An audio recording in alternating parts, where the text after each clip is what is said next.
Hi welcome back. So ಇಲ್ಲಿ ನಾನು ಜೋಳದ ಹಿಟ್ಟಿನ ನೀರು ದೋಸೆ ಮಾಡ್ತಾಯಿದ್ದೀನಿ. ಜೋರ್ ಫ್ಲೋರ್ ಅಂತ ನಿಮಗೆ ಸಿಗುತ್ತೆ. ಇದು ನಾವು ಡಿಮಾರ್ಟಿಂದ ಯೂಸ್ ಮಾಡಿರೋದು. ಜೋಳದ ಹಿಟ್ಟನ್ನು ಈ ಥರ ನಾವು ಹಾಕ್ಕೊಂಡು ಅದಕ್ಕೆ ಒಂದು ಸ್ವಲ್ಪ ನೀರು ಹಾಕ್ಕೋಬೇಕು. ನೀರು ದೋಸೆ ಹಿಟ್ಟು ಹೇಗಿರುತ್ತೆ ಅಂತ ಎಲ್ಲರಿಗೂ ಗೊತ್ತಿರೋಂಥದ್ದೇ. ಅದನ್ನು ಅಷ್ಟು ತೆಳ್ಳಗೆ ಮಾಡಿಕೊಂಡು ಅದಾದಮೇಲೆ ಅದಕ್ಕೆ ಹೆಚ್ಚಿದ ಈರುಳ್ಳಿ ಹಾಕ್ಕೋಬೇಕು.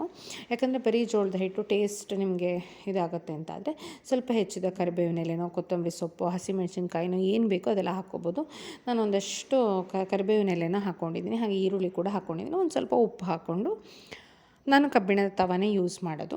ಸ್ವಲ್ಪ ಅದಕ್ಕೆ ಚುಟ್ಟಿ ಅಂತ ಹೇಳ್ತೀವಿ ನಾವು, ಸ್ವಲ್ಪ ಎಣ್ಣೆನ ಏನಾದರೂ ಹಾಕ್ಕೊಂಡು ಈ ಥರ ಮುಚ್ಚಳ ಮುಚ್ಚಿ ಬೇಯಿಸಿದರೆ ಚೆನ್ನಾಗಿ ಏಳುತ್ತೆ ನೋಡಿ ದೋಸೆ. ಎಷ್ಟು ಚೆನ್ನಾಗಿ ಬಂತು ನೋಡಿ ಗರಿಗರಿಯಾಗಿ. ಹಾಗೆ ಇನ್ನೊಂದು ದೋಸೆನೂ ನಿಮಗೆ ಹಾಕಿ ತೋರಿಸ್ತಾ ಇದ್ದೀನಿ ನಾನು. ಇದಕ್ಕೆ ಮುಚ್ಚಳ ಮುಚ್ಚಿ ಬೇಯಿಸಿದರೆ ನೀಟಾಗಿ ಬರುತ್ತೆ ಆ್ಯಕ್ಚುಲಿ ಎಬ್ಸೋಕ್ಕೆ. ಏನೂ ಕಷ್ಟ ಆಗೋಲ್ಲ. ಕಬ್ಬಿಣದ ತವ ಒಳ್ಳೆ ಏನಂದರೆ ಪಳಗಿರೋ ಕಬ್ಬಿಣದ ಇದಾದರೆ ಚೆನ್ನಾಗಿ ಬರುತ್ತೆ. ಸೊ ಇದನ್ನು ನೀವು ಚಟ್ನಿ ಜೊತೆನೂ ಸರ್ವ್ ಮಾಡ್ಬೋದು. ಈ ರೆಸಿಪಿನ ಖಂಡಿತ ಟ್ರೈ ಮಾಡಿ ಹೇಗೆ ಅನ್ನಿಸ್ತು ಅಂತ ನಂಗೆ ಕಮೆಂಟ್ ಸೆಕ್ಷನಲ್ಲಿ ತಿಳಿಸಿ. Thank you so much. See you in the next video.